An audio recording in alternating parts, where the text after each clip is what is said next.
Bible एक वर्ष में। नमस्कार, आप सबका बाइबल एक वर्ष में स्वागत है। आप सब ने जो कदम उठाया है प्रभु के वचन सुनने के लिए, यह हमारे जीवन के अंधेरों को दूर करेंगे और हमें प्रभु के प्रकाश में चलाएंगे।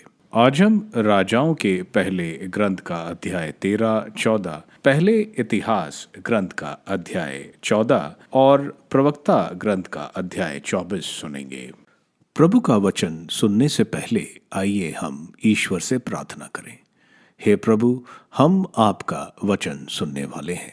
हमारे मन की आंखें खोलें और हमें आध्यात्मिक प्रज्ञा दें ताकि हम आपको जान सकें और आपके वचन के अनुसार अपना जीवन जिए। यह हम मांगते हैं आपसे प्रभु यीशु के नाम, आमीन। राजाओं का पहला ग्रंथ अध्याय 13। जब यरोबाम वेदी के निकट खड़ा होकर धूप चढ़ा रहा था तो प्रभु का भेजा हुआ एक ईश्वर भक्त यूदा से बेतल आया। उसने प्रभु की आज्ञा से वेदी के विरोध में ऊंचे स्वर से कहा, वेदी वेदी, प्रभु यह कहता है, देख, दाऊद के घराने में योशिया नाम का एक पुत्र पैदा होगा।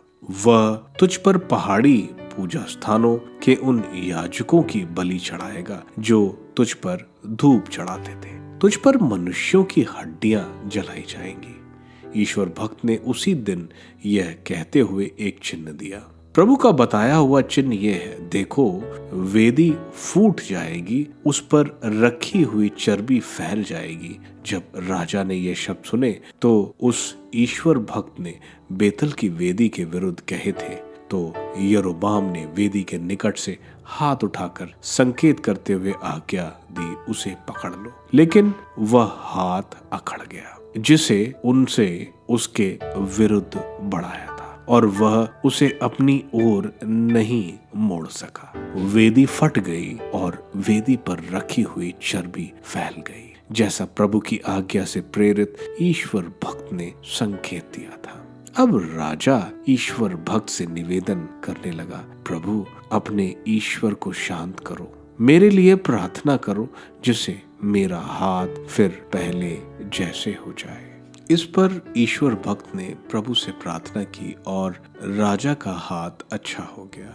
अब वह फिर पहले जैसा हो गया। अब राजा ने ईश्वर भक्त से कहा, मेरे साथ घर आकर भोजन करो, मैं तुम्हें उपहार दूंगा। लेकिन ईश्वर भक्त ने राजा को उत्तर दिया, यदि आप मुझे अपना आधा महल भी दें तो भी मैं आपके साथ नहीं जाऊंगा और ना वहां खाऊंगा पीऊंगा, क्योंकि प्रभु की वाणी द्वारा मुझे ये आज्ञा मिली है कि तुम ना तो खाओगे ना पियोगे और ना उस मार्ग से लौटोगे जिस पर से तुम चलकर आए थे।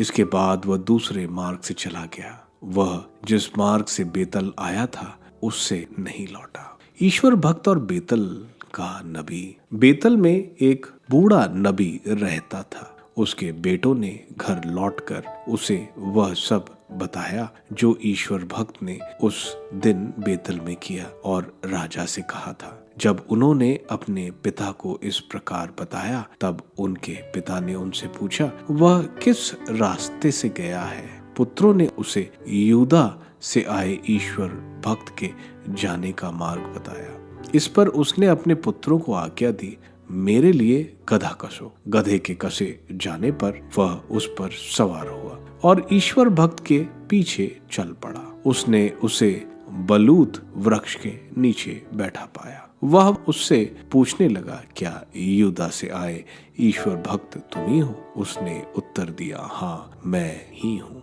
तब वह उससे बोला, भोजन करने मेरे साथ मेरे घर चलो। किंतु उसने उत्तर दिया, मैं ना तो लौट सकता और ना तुम्हारे साथ चल सकता। मैं तुम्हारे साथ वहां ना तो भोजन करूंगा और ना पानी पीऊंगा, क्योंकि प्रभु की वाणी द्वारा मुझे यह आज्ञा मिली है कि तुम ना वहां खाना ना पीना और ना उस मार्ग से लौटना जिस पर से चलकर तुम वहां गए हो। उसने उत्तर दिया, तुम्हारी तरह मैं भी एक नबी हूँ। प्रभु की आज्ञा से एक दूत ने मुझसे कहा है, कि उसे अपने यहाँ ले आओ जिससे वह कुछ खा पी सके। वह उससे इस प्रकार झूठ बोला। तब वह उसके साथ गया और उसके यहाँ खाया पिया। वह भोजन करने बैठ ही रहे थे कि प्रभु की वाणी उस नबी को सुनाई पड़ी जिसे वह ले आया था। उसने यूदा से आए ईश्वर भक्त से कहा, प्रभु का कहना है, तुमने प्रभु की वाणी की अवहेलना की और उस आज्ञा का पालन नहीं किया जो प्रभु तुम्हारे ईश्वर ने तुम्हें दी थी, बल्कि लौट पर तुमने उसी स्थान पर खाया पिया जहां मैंने तुम्हें खाने पीने को मना किया था। इसलिए तुम्हारा शव तुम्हारे पूर्वजों के समाधि स्थान में नहीं दफनाया जाए। ईश्वर भक्त के खाने पीने के बाद वृद्ध नबी ने उस नबी का गधा कसवाया जिसे वह लौटा कर लाया था। फिर वह चला गया। रास्ते में उसे एक सिंह मिला जिसने उसे मार डाला। उसकी लाश रास्ते में पड़ी रही। गधा पास ही खड़ा रहा। वह सिंह भी लाश के पास खड़ा रहा। पास से निकलने वाले लोगों ने जब मृतकों को मार्ग पर खड़ा पड़ा हुआ और लाश के पास सिंह को खड़ा देखा तो उन्होंने जाकर नगर में रहने वाले बूढ़े नबी को इसकी सूचना दी। उस नबी ने जिसने उसे लौटाया था यह सुनकर कहा, वह वही ईश्वर भक्त है जिसने प्रभु की वाणी की अवहेलना की है। इसलिए प्रभु ने उस सिंह को उस पर छोड़ दिया और उसने उस पर टूटकर उसे मार डाला, ठीक वैसे ही जैसे प्रभु ने उससे कहा था। इस पर उसने अपने पुत्रों को अपने लिए गधा कसने की आज्ञा दी। उन्होंने गधा कस दिया। तब उसने वहां जाकर मृत को मार्ग पर पड़ा हुआ तथा गधे और सिंह को लाश के पास खड़ा पाया। सिंह ने ना तो शव खाया और न गधे को फाड़ कर मारा था। ईश्वर भक्त का शव उठाकर और उसे गधे पर रखकर वह नबी उसे नगर में ले आया जिससे वह शोक मनाए और उसे दफना दे। उसने मृतक को अपनी ही कब्र में दफनाया और उस पर शोक मनाते हुए कहा, हाय मेरा भाई। उसने दफनाने के बाद उसने अपने पुत्रों से कहा, मेरे मरने पर तुम मुझे भी इसी कब्र में रखोगे जिससे मैं ईश्वर भक्त दफनाया गया है। तुम उसकी हड्डियों के पास ही मेरी भी हड्डियां रखोगे, क्योंकि उसने प्रभु की आज्ञा से जो संदेश बेतेल की वेदी की समरिया के नगरों के पहाड़ी पूजा स्थलों पर बने सब मंदिरों के विरुद्ध दिया था वह अवश्य पूर्ण होगा। फिर भी यरोबाम ने अपना पापाचरण नहीं छोड़ा। वह पहाड़ी पूजा स्थानों के लिए जन साधारण में से पुरोहितों को नियुक्त करता जाता था। जो भी चाहता था यरोबाम उसका किसी पहाड़ी पूजा स्थान के पुरोहित के रूप में अभिषेक करता था। यही यरोबाम के घराने के लिए पाप का अवसर बना और यही कारण है कि आगे चलकर उसके राज्य का पतन हुआ और पृथ्वी पर से उसका अस्तित्व मिटा दिया गया। राजाओं का पहला ग्रंथ अध्याय 14। यरोबाम के विरुद्ध नबी की भविष्यवाणी। उस समय यरोबाम का पुत्र अबिया बीमार पड़ा। तब यरोबाम ने अपनी पत्नी से कहा, वेश बदल लो जिससे कोई यह ना जान पाए कि तुम यरोबाम की पत्नी हो, और शिलो चली जाओ। वहां नबी अहिया रहता है जिसने पहले मुझसे कहा था कि तुम इन लोगों के राजा बनो। 10 रोटियां, कुछ पूरियां और 1 कुपी मधु साथ लेकर उसके पास जाओ। वह तुम्हें बताएगा कि इस लड़के का क्या होगा। यरोबाम की पत्नी ने यही किया। वह चलकर शिलो में अहिया के घर पहुंची। अहिया नहीं देख सकता था क्योंकि बुढ़ापे के कारण उसकी आंखों की ज्योति धुंधली पड़ गई थी। प्रभु ने अहिया से कहा, देखो यरोबाम की पत्नी अपने बीमार पुत्र के विषय में पूछने आ रही। तुम उससे इस प्रकार कहना, वह आकर दूसरी स्त्री होने का स्वांग रचेगी। जब वह द्वार पर पहुंची और अहिया ने उसके पैरों की आवाज सुनी तो उसने उससे कहा, यरोबाम की पत्नी अंदर आ जाओ। तुम दूसरी स्त्री होने का स्वांग क्यों रचती हो? मुझे तुमको बुरा समाचार सुनाना है। तुम यरोबाम के पास जाकर यह कहो, प्रभु इस्राएल के ईश्वर का कहना है कि मैंने तुम्हें लोगों में ऊंचा उठाया और तुम्हें अपनी प्रजा इज़राइल का शासक नियुक्त किया। मैंने दाऊद के घराने में से राज्य छीनकर उसे तुमको दिया, परंतु तुम मेरे सेवक दाऊद के समान नहीं निकले, जिसने मेरी आज्ञाओं का पालन किया था और मुझे प्रिय लगने वाले कर्म करते हुए संपूर्ण हृदय से मेरा अनुसरण किया था। तुमने अपने से पहले के सब लोगों से अधिक कुकर्म किए।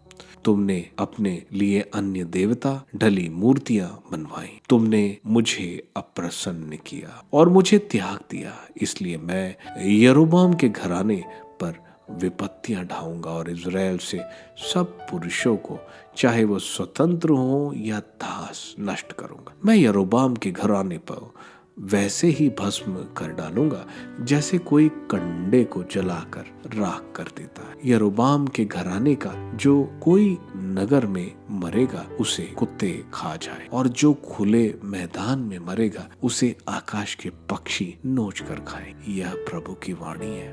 तुम अपने घर लौट जाओ। जो ही तुम नगर में पैर रखोगी, लड़का मर जाए। समस्त इज़राइल उसके लिए शोक मनाएगा और उसे दफनाएगा, क्योंकि यरोबाम के घराने में वही अकेला कब्र में दफनाया जाए। कारण यह है कि यरोबाम के घराने में केवल उसमें ही कुछ ऐसा पाया गया जो प्रभु इज़राइल के ईश्वर को अच्छा लगा है, और प्रभु इज़राइल का एक ऐसा राजा नियुक्त करेगा जो आज से यरोबाम के घराने को नष्ट कर दे, जो आज ही यरोबाम के घराने को नष्ट कर देगा। प्रभु इज़राइल को इस तरह मारेगा कि वह पानी के नरकुंड की तरह हिल उठेगा। वह इज़राइल को इस अच्छे देश से, जिसे उसने अपने पूर्वजों को दिया है, उखाड़ कर फरात नदी के उस पार फेंक देगा, क्योंकि उसने अपने लिए अशूरा देवी के खूंटे बनवाए और प्रभु का क्रोध भड़काया। वह यरोबाम द्वारा किए गए पापों के कारण और उन सब पापों के कारण जो उसने इज़राइलियों से करवाए, इज़राइलियों को त्याग देगा। इसके बाद यरोबाम की पत्नी उठकर चली गई और तिर्सा पहुंची। वह घर की दहली पर पहुंची ही थी कि लड़का मर गया। सब इज़राइलियों ने उसे दफना दिया और उसके लिए शोक मनाया, जैसा कि प्रभु ने अपने सेवक नबी अहिया द्वारा कहा था। यरोबाम का देहांत। यरोबाम का शेष इतिहास, उसके युद्ध और उसके शासन का वर्णन इज़राइल के राजाओं के इतिहास ग्रंथ में लिखा है। यरोबाम ने 22 वर्ष राज किया। इसके बाद वह अपने पितरों से जा मिला। उसके स्थान पर उसका पुत्र नादाब राजा बना। यूदा में रहोबाम का शासन। यूदा में सुलेमान का पुत्र रहोबाम राज्य करने लगा। जब रहोबाम राजा बना तो उसकी अवस्था 41 वर्ष थी। उसने यरूशलेम में 17 वर्ष शासन किया। उस नगर में जिसे प्रभु ने इज़राइल के सब वंशजों में से अपने नाम की प्रतिष्ठा के लिए चुना था। उसकी माता का नाम नामा था। वह अमोनी जाति की थी। यूदा वंशियों ने वही काम किया जो प्रभु की दृष्टि में बुरा है। उन्होंने अपने पाप कर्मों से प्रभु का कोप अपने पूर्वजों से भी अधिक भड़काया। उन्होंने टीलों पर पूजा स्थान बनवाए और प्रत्येक ऊंची पहाड़ी पर एवं प्रत्येक घने पेड़ के नीचे पूजा स्तंभ और अशोरा देवी के खूंटे प्रतिष्ठित किए। ऐसे लोग भी देश में थे जो पूजा की आड़ में पुरुष गमन करते थे। उन्होंने उन राष्ट्रों के सारे घृणित कर्मों का अनुसरण किया जिन्हें प्रभु ने इज़राइलियों के सामने से भगा दिया था। राजा रहोबाम के 5वें वर्ष मिस्र के राजा शीशक ने यरूशलेम पर आक्रमण किया। उसने प्रभु के मंदिर और राजभवन के सारे खजाने लूट लिए। उसने सब कुछ छीन लिया, सोने की उन ढालों को भी जिन्हें सुलेमान ने बनवाया था। राजा रहोबाम ने उनकी जगह कांसे की ढालें बनवाई और उन्हें उन अंगरक्षकों के अध्यक्षों को सौंपा जो राजभवन के द्वार पर पहरा देते। जब जब राजा प्रभु के मंदिर में जाता था, अंगरक्षक उन्हें हाथ में लिए रहते और उसके बाद वह उन्हें रक्षकों के कमरे में ले जाकर रख देते। रहोबाम का शेष इतिहास और उसका सारा कार्यकलाप यूदा के राजाओं के इतिहास ग्रंथ में लिखा है। रहोबाम और यरोबाम में सदा युद्ध होता रहा। रहोबाम अपने पितरों से जा मिला और अपने पितरों के पास दाऊद नगर में दफना दिया गया। उसकी माँ का नाम नामा था, वह अमोनी जाति की थी। उसका पुत्र अबियाम उसकी जगह राजा बना। पहला इतिहास ग्रंथ अध्याय 14। यरूशलेम में दाऊद, तीरुस में राजा हिराम ने देवदार की लकड़ी शिल्पकारों और बढ़इयों के साथ दाऊद के पास दूत भेजे, जिससे वह उसके लिए महल बना दे। अब दाऊद जान गया कि प्रभु ने उसे इज़राइल का राजा बना दिया है और अपनी प्रजा इज़राइल के कारण उसका राज्य महान बना दिया। दाऊद ने यरूशलेम में अन्य पत्नियों से विवाह किया और उसके और पुत्र पुत्रियां उत्पन्न हुई। यरूशलेम में उत्पन्न उसके पुत्रों के नाम ये हैं: शूमा, शोबाब, नातान, सुलेमान, येबार, एलशूजा, एलपलेट, नोगा, नेफेज, याफिया, एलशीमा, बेतेलयादा और एलीफे। फिलिस्तीनियों पर दाऊद की विजय। जब फिलिस्तीनियों ने सुना कि दाऊद का सभी इजरायलियों के राजा के रूप में अभिषेक हुआ है, तो वे सब दाऊद की खोज में निकले। यह सुनकर दाऊद उनका सामना करने निकला। फिलिस्तीनी आए और रफाइम के मैदान में फैल गए। जब दाऊद ने ईश्वर से पूछा, क्या मैं फिलिस्तीनियों पर आक्रमण करूं? क्या तू उन्हें मेरे हाथ दे देगा? प्रभु ने उसे उत्तर दिया, हाँ, आक्रमण करो, मैं उन्हें तुम्हारे हाथ दे दूंगा। दाऊद ने उन्हें बाल परसीम जाकर पराजित किया। उस समय दाऊद ने कहा, ईश्वर ने मेरे द्वारा मेरे शत्रुओं की पंक्ति इस प्रकार तोड़ डाली है, जैसे पानी की बांध को तोड़ डालता है। इसलिए उस स्थान का नाम बाल परसीम पड़ गया। फिलिस्तीनी वहां अपनी देव मूर्तियां छोड़कर चले गए और वे दाऊद की आज्ञा से आग में जला दी गईं। फिलिस्तीनी फिर आकर उस मैदान में फैल गए। ईश्वर से पूछने पर दाऊद को उत्तर मिला, उन पर सीधे आक्रमण मत करो, बल्कि चक्कर काट कर उनके पीछे पहुंचो और मोखा वृक्षों की ओर से चढ़ाई करो। तब यदि तुम मोखा वृक्षों के शिखरों में चलने की आवाज सुनोगे तो आक्रमण करोगे, क्योंकि तब फिलिस्तीनियों की सेना पराजित करने के लिए ईश्वर तुम्हारे आगे आगे जा रहा होगा। दाऊद ने ईश्वर की आज्ञा का पालन किया और गिबोन से लेकर गेजेर तक फिलिस्तीनियों को मार भगाया। दाऊद की कीर्ति देश देशांतरों में फैल गई और प्रभु ने उसका आतंक सब राष्ट्रों पर फैला दिया।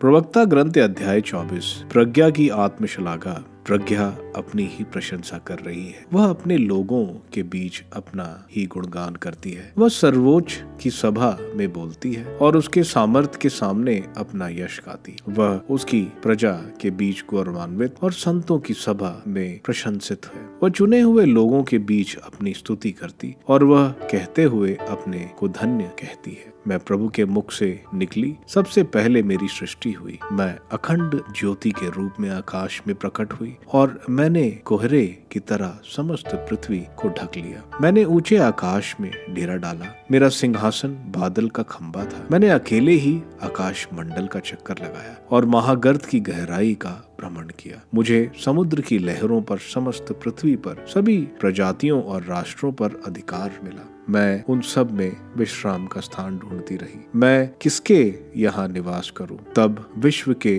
सृष्टा ने मुझे आदेश दिया। मेरी सृष्टिकर्ता ने मेरे रहने का स्थान निश्चित किया। उसने मुझसे कहा, याकूब में डेरा डालो, इज़राइल में निवास करो और मेरी प्रजा में जड़ पकड़ो। उसने आदि में युगों से पहली मेरी सृष्टि की थी और मैं अंतकाल तक बनी रहूंगी। मैं उसके सामने पवित्र मंदिर में सेवा करती रही और इस प्रकार सिय्योन में मेरा निवास बन गया है। मुझे परम प्रिय नगर में विश्राम मिला। यरूशलेम मेरा अधिकार क्षेत्र बन गया है। एक गौरवशाली राष्ट्र में, प्रभु की भूमि में, उसकी अपनी प्रजा में मेरी जड़ जम गई है। मैं लेबनोन के देवदार की तरह बढ़ती रही, हेर्मोन की पर्वत श्रेणियों पर सुनावर की तरह, मैं एन गैदी के खजूर की तरह बढ़ती रही, यरीखो के गुलाब के पौधों की तरह। मैं मैदान में सुंदर जैतून वृक्ष की तरह, चौकों में चिनार वृक्ष की तरह बढ़ती रही। मैं चार चीनी, गुम, मेहंदी और उत्कृष्ट कांदरस की तरह अपनी सुगंध फैलाती रही। कांदराल, लौंग, अंगरू और मंदिर के लोबान के बादल की तरह मैंने बलूत वृक्ष की तरह अपनी शाखाएं फैलाई। मेरी शाखाएं सुंदर और मनोहर हैं। मुझ में दाखलता की तरह सुंदर बेलें फूट निकली। मेरी बोदियों ने मनोहर और रसदार फल उत्पन्न किए। मैं मंगलमय प्रेम, श्रद्धा, ज्ञान और पावन आशा की जननी हूँ। मुझ में सन्मार्ग और सत्य का अनुग्रह, जीवन और सामर्थ्य की संपूर्ण आशा विद्यमान है। तुम सब जो मेरे लिए तरसते हो, मेरे पास आओ और मेरे फल खाकर तृप्त हो जाओ। मेरी स्मृति मधु से ही मधुर है। मैं छत्ते से टपकने वाले मधु से भी वांछनीय हूँ। मेरी स्मृति मनुष्यों में सदा बनी रहेगी। जो मुझे खाते हैं उन्हें और खाने की इच्छा होती है। जो मेरा पान करते हैं वे और पीना चाहेंगे। जो मेरी आज्ञा का पालन करते उन्हें लज्जित नहीं होना पड़ेगा, और जो मेरे निर्दोष अनुसार चलते वे नहीं भटकेंगे। जो मुझे आलोकित करते उन्हें अनंत जीवन प्राप्त। संहिता, यह सब सर्वोच्च ईश्वर के विधानों के ग्रंथ में लिपिबद्ध है। उस संहिता में जिसे मूसा ने याकूब की विरासत के रूप में हमें प्रदान किया है। उसने अपने सेवक दाऊद को राजा बना दिया और उसे सदा के लिए सम्मान के सिंहासन पर बिठाया। संहिता पिशौन नदी की तरह प्रज्ञा से परिपूर्ण है। नए फलों के समय दजला नदी की तरह, व फरात नदी की तरह मन को अलावित करती। फसल के समय यार्दन नदी की तरह, वह नील नदी की तरह शिक्षा की बाढ़ बढ़ाती है। दाख की फसल के समय गिहोन नदी की तरह। प्रथम मनुष्य उसका संपूर्ण ज्ञान प्राप्त नहीं कर सका और अंतिम मनुष्य उसकी था नहीं ले सकेगा, क्योंकि उसका भाव भंडार समुद्र से विस्तृत और उसके अभिप्राय महाग्रत से गंभीर है। मैं तो नदी से निकली नहर के सदृश्य हूँ, वाटिका सींचने वाली नाली के सदृश्य। मैंने कहा, मैं अपनी वाटिका सींचूंगी, मैं अपनी क्यारियां पानी से भर दूंगी, और देखो मेरी नाली नदी के रूप में है, मेरी नदी समुद्र के रूप में बदल गई। मैं अपनी शिक्षा ऊषा की तरह चमकाऊंगी और उसका प्रकाश दूर दूर तक प्रसारित करूंगी। मैं समस्त पृथ्वी में फैल जाऊंगी, सब सोने वालों का निरीक्षण करूंगी और सब प्रभु पर भरोसा रखने वालों को आलोकित करूंगी। मैं भविष्यवाणी की तरह अपनी शिक्षा प्रसारित करूंगी, उसे आने वाली पीढ़ियों को प्रदान करूंगी और उनके वंशजों में सदा बनी रहूंगी। तुम देखते हो कि मैंने न केवल अपने लिए परिश्रम किया, बल्कि उन सब के लिए जो प्रज्ञा की खोज में लगे रहते हैं। राजाओं के पहले ग्रंथ के अध्याय 13 में हम देखते हैं एक नबी यहूदा से बेतल जाता है।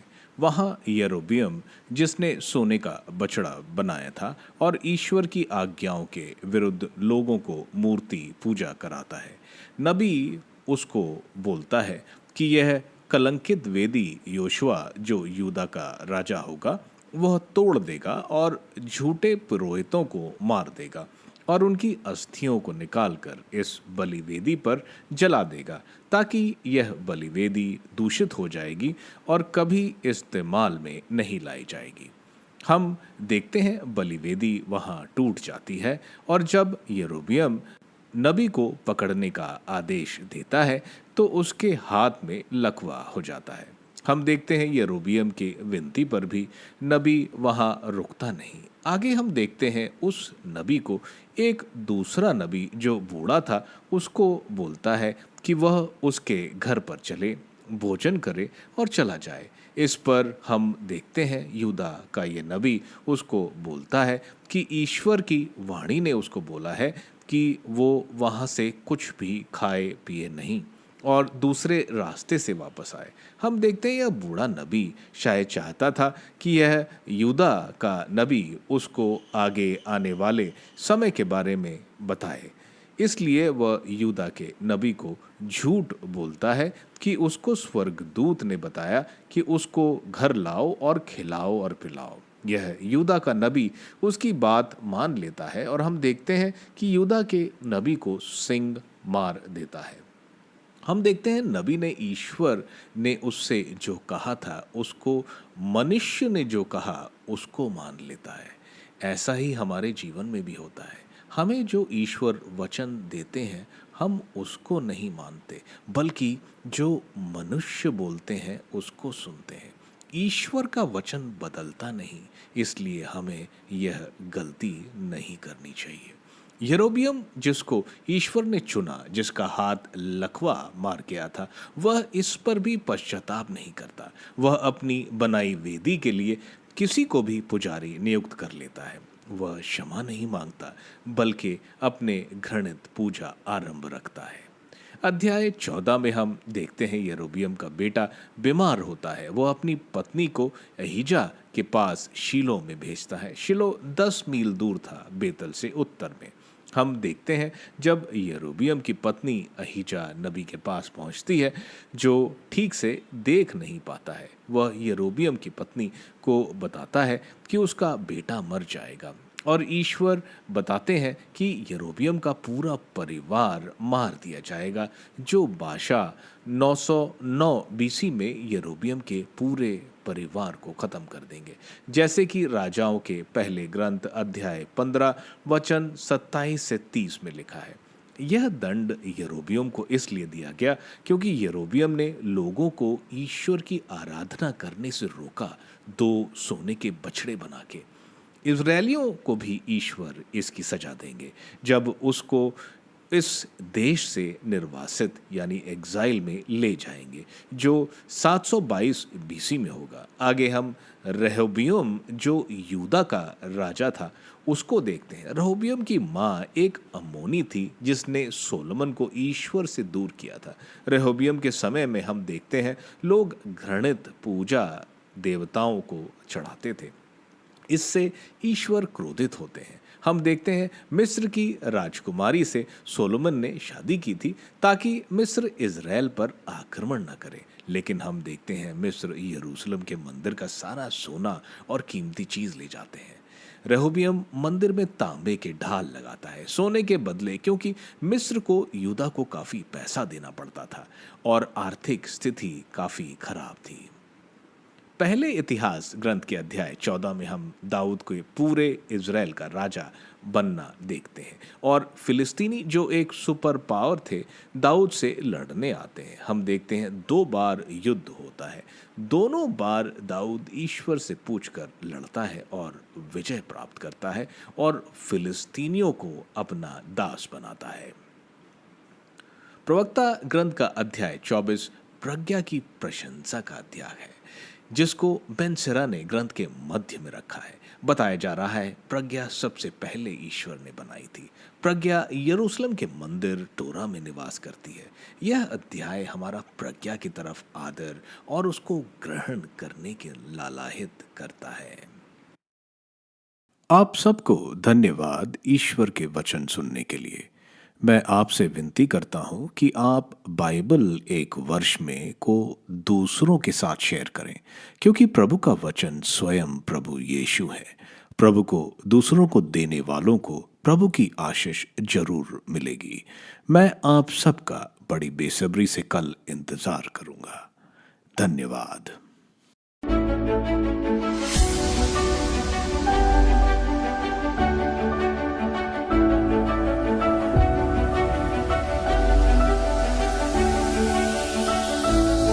बाइबल एक वर्ष में